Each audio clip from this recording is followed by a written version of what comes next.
तो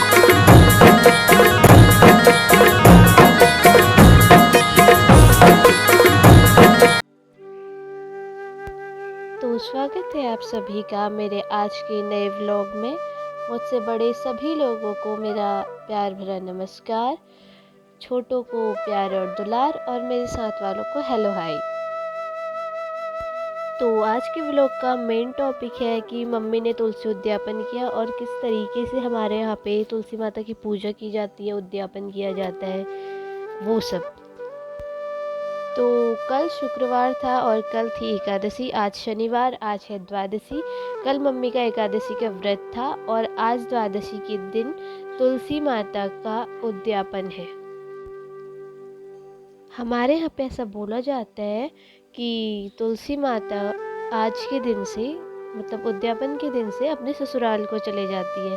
तो डेली जब हम शाम को मंदिर में पूजा करते हैं तो तुलसी माता के मंदिर पे भी एक दिया जलाते हैं, लेकिन आज शाम को तो वो जलता है, लेकिन कल से वो दिया नहीं जलता। तो ऐसा बोलते हैं कि माता रानी अपने ससुराल को चलेगी। तो इस व्लॉग में मैं आपको बताऊंगी कि इसकी थोड़ा बहुत जो मुझे पता है उसकी स्टोरी क्या है और ये क्यों मनाया जाता है और इसमें क्या क्या होता है। तो तुलसी के पेड़ जो बाहर से रखे थे, मम्मी उनको अंदर ला गई है मंदिर के पास। अब इनकी पूजा होगी। अभी मम्मी इनको लहंगा पहना रही है, फिर पिछौड़ा पहनाएगी, उसके बाद इनकी पूजा होगी। तो जब तक मम्मी पूजा की तैयारी कर रही है, मैं आपको इसकी स्टोरी बता देती हूँ कि ऐसा क्यों हुआ। तो कल थी देव उठनी एकादशी। जैसे कि इसके नाम से ही हमें प्रतीत हो रहा है, देव उठनी मतलब देवता उठ जाते होंगे, लेकिन ऐसा कुछ नहीं है। इसकी स्टोरी कुछ ऐसी है। आषाढ़ शुक्ल पक्ष को देवशयनी एकादशी होती है, आषाढ़ के महीने में।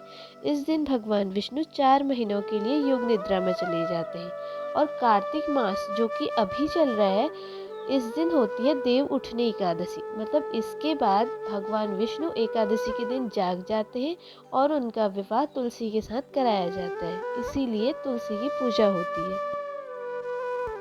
ज़्यादातर सभी लोगों को पता होगा कि हिंदू धर्म में कार्तिक मास का विशेष महत्व होता है।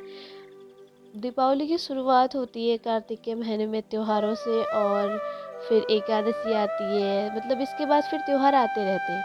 तो एकादशी के दिन तुलसी का विवाह भगवान शालिग्राम से कराया जाता है। तो मैं आपको बताऊंगी कि भगवान शालिग्राम का रूप कैसे बना। तो कथा के अनुसार ऐसा कहा जाता है कि पूर्व जन्म में मतलब पिछले जन्म में तुलसी जो थी वो राक्षस कुल में जन्मी थी और उनका नाम वृंदा था, जो भगवान विष्णु की परम भक्त थी। वृंदा का विवाह राक्षस कुल में होने के कारण राक्षस जलंधर के साथ हुआ था।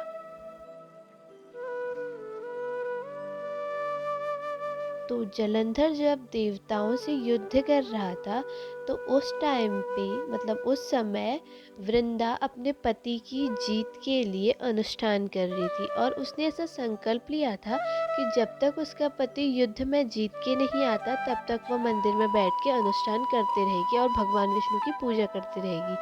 तो वृंदा जो थी वो पतिव्रता नारी थी, इस वजह से वो पूजा कर रही थी। तो जलंधर नहीं मर रहा था, तो सारे देवता परेशान हो गए और वो भगवान विष्णु के पास गए कि हमें क्या करना चाहिए।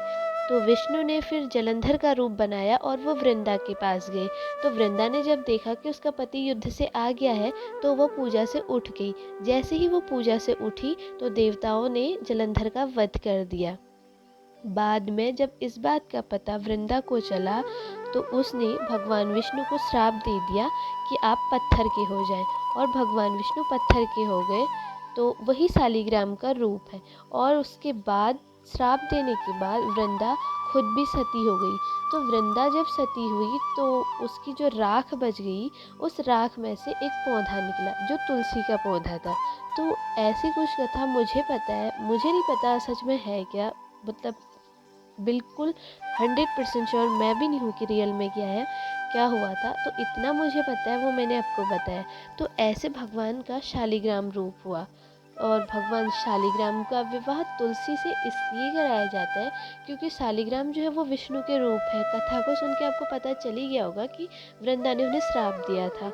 और तुलसी जो है वो माता लक्ष्मी का स्वरूप है, और माता लक्ष्मी और विष्णु का विवाह तो है ही, तो इसीलिए शालिग्राम का और तुलसी का विवाह भी कराया जाता है। अगर मैं से मतलब कथा बताने में अगर कोई गलती हुई हो तो आप बता देना कि सही क्या है, लेकिन मुझे जो पता था वो मैंने आपको बता दिया। तो इस तरीके से मम्मी ने पूरे विधि विधान से अपनी पूजा पूरी की। और आपको अगर व्लॉग पसंद आया और मेरी दी गई जानकारी अच्छी लगी तो वीडियो को लाइक कीजिए। चैनल सब्सक्राइब ना किया हो तो कर दीजिए। मुझे नहीं लगता कि बार बार बोलना पड़ेगा क्योंकि आप खुद ही समझदार हैं। बाकी कमेंट आपकी मर्जी। तो मैं आपसे मिलती हूँ अगले व्लॉग में, तब तक के लिए धन्यवाद।